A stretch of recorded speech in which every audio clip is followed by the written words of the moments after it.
और आज हम क्लास 12th में बायोलॉजी में चैप्टर रिप्रोडक्टिव हेल्थ के बारे में पढ़ेंगे, जिसे हम जनन स्वास्थ्य कहते हैं। इससे पहले हमने रिप्रोडक्टिव सिस्टम के बारे में पढ़ा था, रिप्रोडक्शन सिस्टम के बारे में पढ़ा, जनन तंत्र के बारे में, प्राण मादा जनन तंत्र के बारे में पढ़ा। तो इसमें सबसे पहले हम पढ़ेंगे यहाँ पर जनन स्वास्थ्य किसे कहते हैं, रिप्रोडक्टिव हेल्थ किसे कहते हैं। तो रिप्रोडक्टिव हेल्थ का मतलब है कि हमारे जनन अंग सामान्य रूप से कार्य कर रहे हो, जनन स्वास्थ्य कहलाता है। लेकिन इसको एक जो परिभाषा दी गई है वो WHO के अनुसार भी परिभाषा यहाँ पर दी गई है। यहाँ पर तो WHO के अनुसार जो परिभाषा दी गई है वो ये है कि जनन के सभी पहलुओं सहित, जनन के सभी पहलुओं सहित संपूर्ण स्वास्थ्य, ठीक, जनन के सभी पहलुओं सहित संपूर्ण स्वास्थ्य जनन स्वास्थ्य कहलाता है। संपूर्ण स्वास्थ्य का मतलब है कि व्यक्ति शारीरिक रूप से भी स्वस्थ हो, मानसिक रूप से भी स्वस्थ हो, शारीरिक रूप से भी स्वस्थ हो, भावनात्मक रूप से भी स्वस्थ हो और सामाजिक रूप से भी स्वस्थ हो। सबको मिलाकर हम क्या कर सकते हैं, एक ऐसे समाज को पैदा कर सकते हैं जो जनन स्वास्थ्य समाज कहलाएगा। अब जो बात आती है वो ये है कि जनन स्वास्थ्य समस्याएं। जनन स्वास्थ्य समस्याओं में ये है कि भारत विश्व का पहला ऐसा देश है जिसने जनन स्वास्थ्य को प्राप्त करने के लिए, संपूर्ण जनन स्वास्थ्य को प्राप्त करने के लिए अपने कार्यक्रम और कार्य योजनाएं तैयार की। तो जनन स्वास्थ्य के लिए विश्व का पहला देश है जिसने जनन स्वास्थ्य के लिए कार्यक्रमों की शुरुआत की है और कार्य योजना तैयार की है। कार्य योजना यहाँ पर तैयार की है। इसने सन 1951 में, भारत में सन 1951 में परिवार नियोजन नाम से कार्यक्रम चलाया गया। परिवार नियोजन नाम से कार्यक्रम चलाया गया था, जिसको बाद में बदलकर इसका नाम परिवार कल्याण कर दिया गया। परिवार कल्याण कार्यक्रम कर दिया गया। अब समय समय पर इस कार्यक्रम की समीक्षा हुई और इसमें अन्य क्षेत्रों को भी जोड़ दिया गया, यानी कि बहुत सारे क्षेत्र हैं उनको भी इसी के साथ में जोड़ दिया गया। अब इस कार्यक्रम को RCH के नाम से जानते हैं। यहाँ पर इसको कहते हैं reproductive and child health programme कहते हैं यहाँ पर इसलिए। तो इसे RCH, अब आजकल जो प्रोग्राम चलाया जाता है वो RCH के नाम से चलाया जाता है। तो इसमें जनन संबंधी, बच्चों संबंधी, महिलाओं संबंधी, प्रसव महिलाओं संबंधी, यानी सारे मतलब सभी प्रकार के जो कार्यक्रम है वो इसी के अंतर्गत यहाँ पर आते हैं। यहाँ तो RCH क्या कर रहा है, जनन स्वास्थ्य के बारे में यहाँ पर जानकारी देता है। जनन स्वास्थ्य के बारे में यहाँ पर ये जानकारी देता है, जिससे कि एक जनन स्वस्थ समाज तैयार हो सके। यहाँ पर अब इस जनन स्वस्थ समाज को तैयार करने के लिए यहाँ पर कुछ साधन अपनाए जाते हैं। भाई ये जो समाज तैयार करना है तो लोगों को बताना पड़ेगा जनन स्वास्थ्य क्या होता है। तो जनन स्वास्थ्य क्या होता है इसको बताने के लिए कुछ तरीकों को अपनाया जाता है, और ये जो तरीके हैं वो अपनाए जाते हैं सरकारी संस्था द्वारा और दूसरे गैर सरकारी संस्था द्वारा।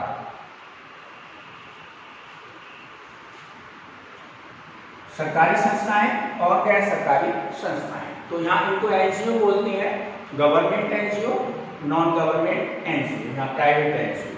तो ये जो एनजीओ हैं, जो संस्थाएं हैं, ये वीडियो के माध्यम से बताती हैं जन स्वास्थ्य के बारे में। तो पहला ये तरीका इनका कौन सा है, वीडियो के माध्यम से यहाँ पर ये बताते हैं। दूसरा जो है ये ऑडियो के बारे में, ऑडियो द्वारा ये यहाँ पर बताते हैं, यानी कि एक तो दिखा के समझाया जाता है जन स्वास्थ्य के बारे में, से टीवी पे प्रोग्राम आते हैं, अन्य प्रोग्राम आते हैं, तो वहां पर बताया जाता है। दूसरा रेडियो पर अन्य प्रोग्राम जो आते हैं वो ऑडियो प्रोग्राम्स होते हैं, तो उनके द्वारा जन स्वास्थ्य के बारे में बताया जाता है।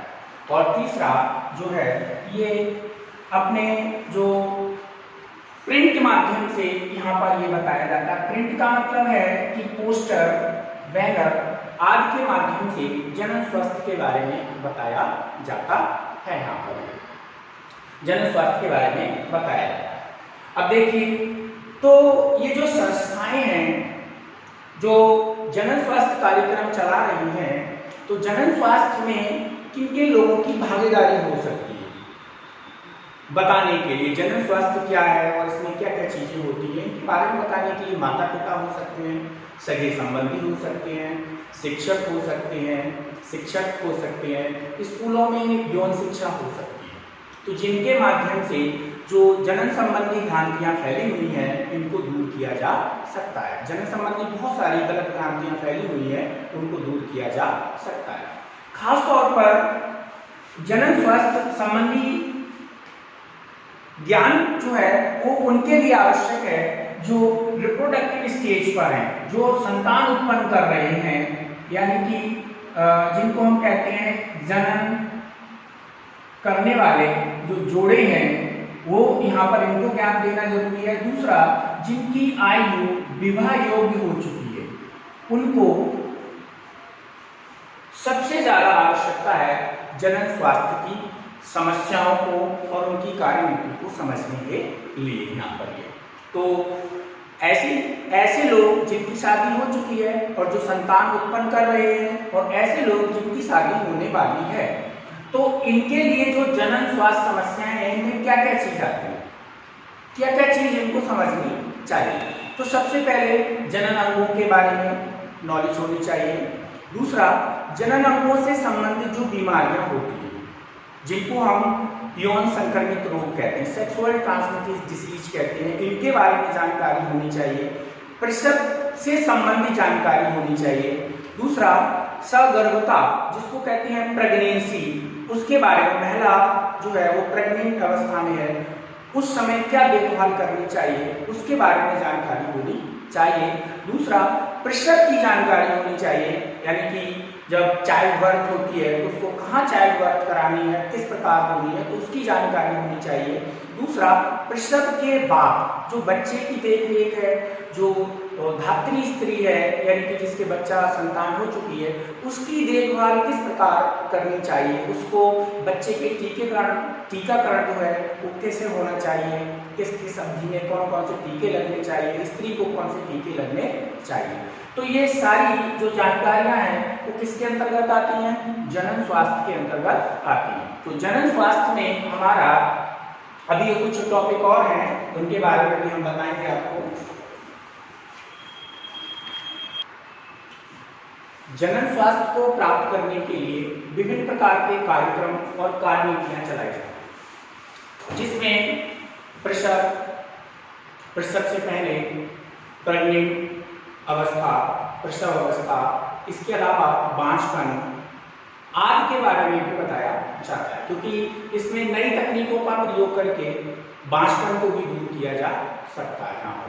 दूसरा, इसमें यौन समस्याओं, यौन दुरुपयोग या अन्य जो समस्याएं हैं वो भी आपके इस जनन स्वास्थ्य के अंतर्गत आती हैं। यहाँ पर यहीं पर एक चीज आती है जिसको कहते हैं एमनियोसेंटेसिस तकनीक आती है। तो एमनियोसेंटेसिस तकनीक क्या है, जब स्त्री गर्भावस्था में होती है तो गर्भावस्था में उसकी जो एमनियोटिक गुहा होती है उससे द्रव निकाला जाता है और उस द्रव का परीक्षण किया जाता है। उस द्रव के परीक्षण से ये बताया जा सकता है कि होने वाली जो संतान है वो लड़का होगी या लड़की होगी। एमनियोसेंटेसिस तकनीक में क्या बताया जा सकता है कि लड़का होगा या लड़की होगी। लेकिन ये एक दुरुपयोग है, ये इस तकनीक का एक दुरुपयोग है, इसको यहाँ लागू नहीं होना चाहिए, क्योंकि जनरल स्वास्थ्य में ये भी बताया जाता है कि लड़के लड़की में कोई भेद नहीं है, सभी समान हैं। और उसमें लड़के के महत्व को भी बताया जाता है तो लड़की के महत्व को भी बताया जाता है यहाँ पर। तो एमनियोसेंटेसिस तकनीक जो है इसकी जो शुरुआत है वो गर्भावस्था में ये जानकारी करने के लिए होती है कि बच्चे में कोई आनुवांशिक रोग तो नहीं है, आनुवांशिक रोग तो नहीं है, जैसे down syndrome, Klinefelter syndrome, Turner syndrome, ये जो बीमारियां हैं क्लाइनफेल्टर सिंड्रोम और टर्नर सिंड्रोम या अन्य कोई बीमारी तो नहीं है। बहुत सारी आनुवंशिक बीमारियां होती हैं, इनमें से कोई ऐसी बीमारी तो नहीं है।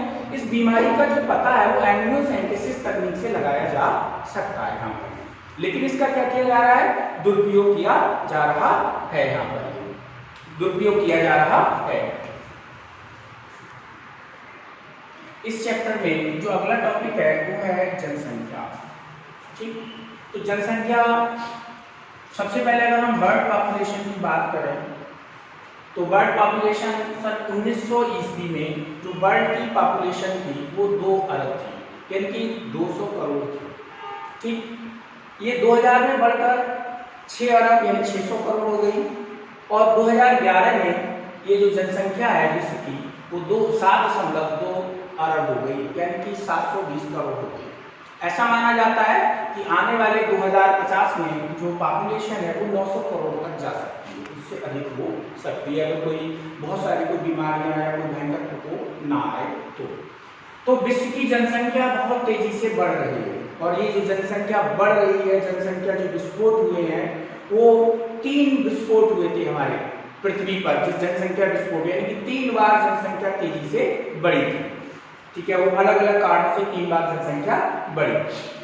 अगर हम इंडियन पॉपुलेशन की बात करें, जब हमारा देश आजाद हुआ था 1948 में, हमारे देश की जो जनसंख्या है वो 35 करोड़ थी, लगभग 35 करोड़ हमारे देश की जनसंख्या थी और यही जो जनसंख्या है वो बढ़कर 100 करोड़ हो गई सन 2000 में और 2011 में जो जनसंख्या है वो बढ़कर हो गई 121 करोड़।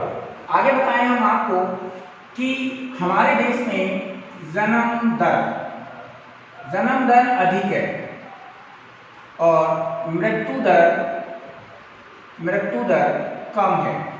जन्म दर अधिक है, मृत्यु दर कम है।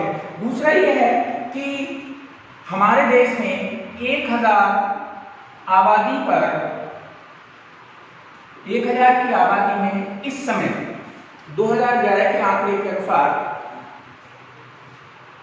1000 की आबादी में 20 बच्चे पैदा हो गए, यानी कि यहाँ पर जो दर है वो 2% है, यानी कि 100 पर कितना आ जाएंगे, 2 बच्चे आ जाएंगे, यानी कि 2 है, बहुत अधिक है यहाँ पर। अब जनन स्वास्थ्य कार्यक्रम के अंतर्गत लोगों को जागरूक किया गया है, बताया गया है और यहाँ पर महत्व को भी समझाया गया है। इसमें एक नारा भी दिया गया था, हम दो हमारे दो, ये बहुत पहले नारा दिया गया था, यानी कि एक लघु परिवार के महत्व को समझाते हुए बताया गया था कि अगर एक छोटा परिवार होगा तो वहाँ पर बच्चों की देखभाल, बच्चों का पालन पोषण, बच्चों की शिक्षा, इन चीज़ों को ठीक प्रकार से कराया जा सकता है। तो इसके लिए कार्यक्रम चलाया गया था, हम दो हमारे दो।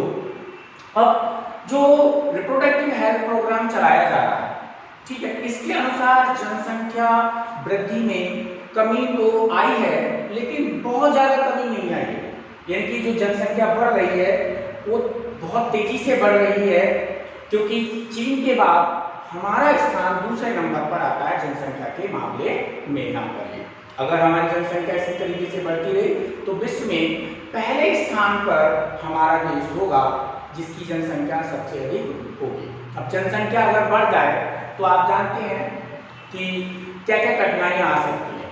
पहले तो जनसंख्या वृद्धि के क्या कारण हो सकते हैं, तो कारण ये है कि हमारे देश में जो आयु है, विवाह आयु है, लड़की की 18 वर्ष है, लड़के की 21 वर्ष है, इसमें विवाह कर दिए जाते हैं और बहुत सारे लोग जो है कम पढ़े लिखे होने के कारण जल्दी उनके विवाह हो जाते हैं। दूसरा ये है कि बेरोजगारी जनसंख्या को बढ़ावा दे रही है। तीसरी चीज है अशिक्षा, जनसंख्या को बढ़ावा दे रही है। धर्मांधता, धर्म के कारण लोग भी जनसंख्या को बढ़ा रहे हैं। इसके अलावा गर्म जलवायु के कारण यहाँ जो परिपक्वता है, लैंगिक परिपक्वता है, वो जल्दी आ जाती है यहाँ पर। दूसरा ये है कि अगर जनसंख्या बढ़ जाएगी तो इसका क्या प्रभाव पड़ेगा। तो अगर जनसंख्या बढ़ जाती है तो हमारे पूरे देश पर प्रभाव पड़ेगा। खाद्यान्न समस्या की कमी हो सकती है, आवास समस्या की कमी हो सकती है, स्वास्थ्य समस्या हो सकती है, स्वास्थ्य सभी को उपलब्ध ना हो पाए, शिक्षा की समस्या हो सकती है, यातायात की समस्या हो सकती है। ऐसी बहुत सारी समस्याएं यहाँ पर हो सकती हैं, कई समस्याएं यहाँ पर हो सकती हैं बढ़ती हुई जनसंख्या के कारण। अब इस बढ़ती हुई जनसंख्या को रोकने के उपाय सरकार द्वारा बताए जा रहे हैं। इन उपायों को अपनाकर जनसंख्या वृद्धि को रोका जा सकता है, यानी कि उनको कम किया जा सकता है। तो ये जो उपाय हैं वो कौन कौन से हैं और किस प्रकार इन उपायों को अपनाकर जनसंख्या वृद्धि को कम किया जा सकता है।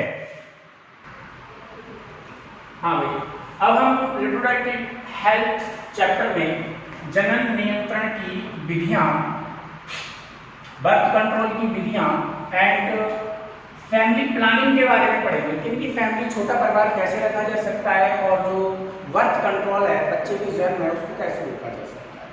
तो बच्चे को जन्म को रोकने के लिए सीधी सी बात है कि जो अंडाणु है, ओवम है और जो शुक्राणु है उसको ना मिलने दिया जाए, उसका संलयन ना होने दिया जाए, फर्टिलाइजेशन ना होने दिया जाए। अब इस फर्टिलाइजेशन को रोकने के लिए, फर्टिलाइजेशन हो जाए तो उसके रोपण को रोकने के लिए कुछ विधियां अपनाई गई, जिसमें सबसे पहले है नेचुरल मेथड, दूसरी बैरियर मेथड, तीसरी आईयूडी, चौथी गोलियां और उसके बाद वांध्याकरण कहते हैं। आइए अब हम सबसे पहली विधि पर बात चर्चा करते हैं, प्राकृतिक विधि। ठीक, तो प्राकृतिक विधि में क्या करते हैं, शुक्राणु और अंडाणु को मिलने से रोका जाता है यहाँ पर। ठीक है, उनके निषेचन को रोका जाता है। शुक्राणु और अंडाणु को निषेचन को रोकने के लिए सबसे पहली जो विधि है वो स्तनपान अनावर्तक विधि कहलाती है। जैसे बच्चे का जन्म हुआ, अब बच्चे का जन्म हुआ, बच्चे के जन्म के बाद स्त्री अपने बच्चे को दूध पिलाती है और वो दूध जो है, जब वो दूध पिलाती है बच्चे के लिए, तो उसमें ओवुलेशन की क्रिया व एमसी की क्रिया नहीं होती। ओवुलेशन की क्रिया और एमसी की क्रिया नहीं होती है और ये जो टाइम है वो 6 मंथ होता है लगभग। तो 6 महीने तक जो है प्रेगनेंसी नहीं हो सकती है यहाँ पर। दूसरी जो है आवर्ती विधि कहलाती है। तो आवर्ती विधि भी मासिक धर्म पर आधारित है। तो मासिक धर्म में क्या है, मासिक धर्म होता है 28 दिन का, 14वें दिन होता है ओवुलेशन की क्रिया, पिछले चैप्टर में आप पढ़ चुके हैं। तो इससे 4 दिन पहले और 3 दिन बाद कुल मिलाकर कितने हो गए, 7 डेज हो गए। 7 दिन जो है कपुलेशन की क्रिया नहीं करनी चाहिए, जिससे कपुलेशन की क्रिया नहीं होगी तो जो प्रेगनेंसी है वो नहीं हो सकती है।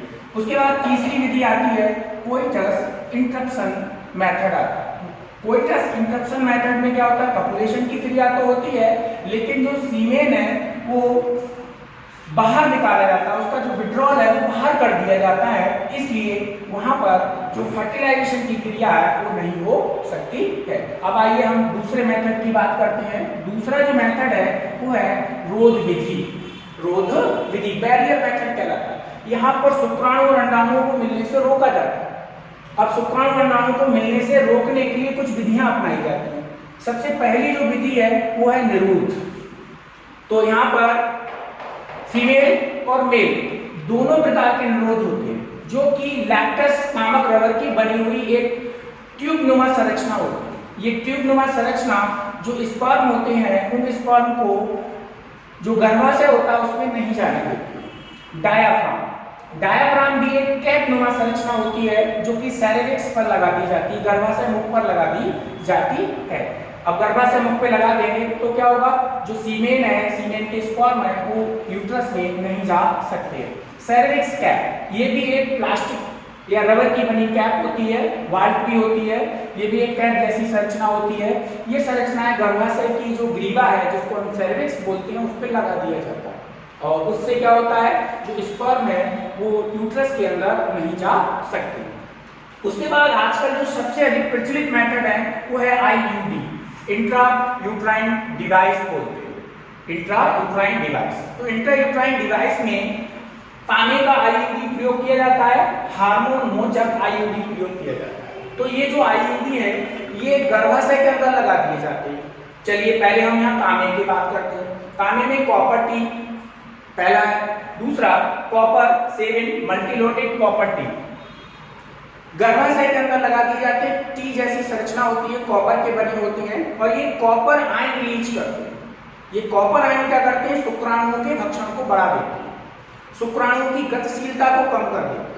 दूसरा ये है कि उस म्यूकस जैसी संरचना बना देते हैं जिससे जो शुक्राणु हैं वो फैलोपियन ट्यूब में नहीं पहुंच पाते हैं और फर्टिलाइजेशन की क्रिया नहीं होती है और अंडाणु जो है वो वहां पर गर्भाशय में नहीं पहुंचता है, वहां पर रोपित नहीं होता है। उसके बाद आता है हार्मोन मोचक IUD।